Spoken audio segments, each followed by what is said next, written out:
Yeah. So get your mint juleps ready, get those big old hats on your head, and your horse picks ready, as tomorrow marks the 151st running of the Kentucky Derby right here on 5 on your side. Did you say hats? Hats. Hats on your head. Hats. Joining us now with a preview of this year's Run for the Roses is Dylan Dreyer, live from the iconic Churchill Downs racetrack. Good morning. Good morning. I got one of those big old hats on my big old head right now. You look great. Okay, so, you know, if I'm going to ask questions, I'm going to ask about your outfit. So where did you get your big old hat?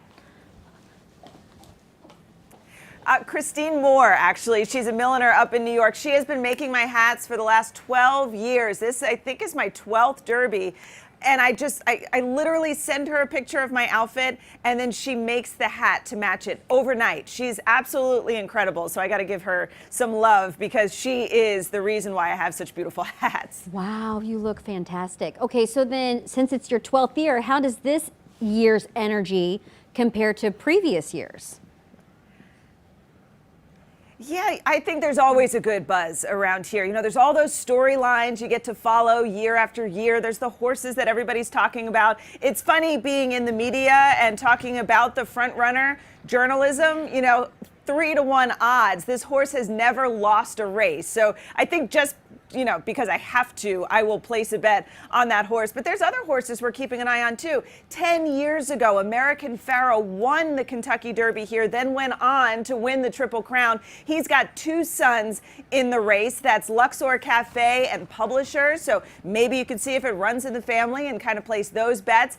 Famed trainer Bob Baffert is back for the first time since his suspension in 2021. So he had two horses in the race, but one of his horses, Rodriguez, has since been scratched. So he still has one in the race. So there's always these storylines to follow. And then, of course, the weather plays a huge role in what's going to happen. It makes the track real wet, so horses run differently on the wet tracks.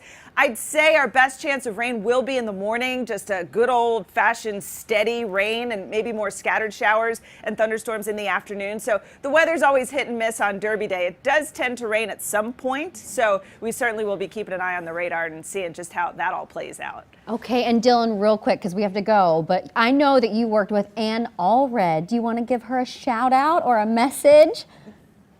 Oh, Anne, I love you so much. We text all the time, but this is going to be a surprise for her. So, mwah, I love you. And Rennie, I want to say happy birthday. Oh. Yeah. I'm going to see if there are any horses racing today that have like a Rennie vibe to it. You know, maybe I'll place a bet in your name. It's journalism for sure. Dylan, thank you so much. Really appreciate it this morning.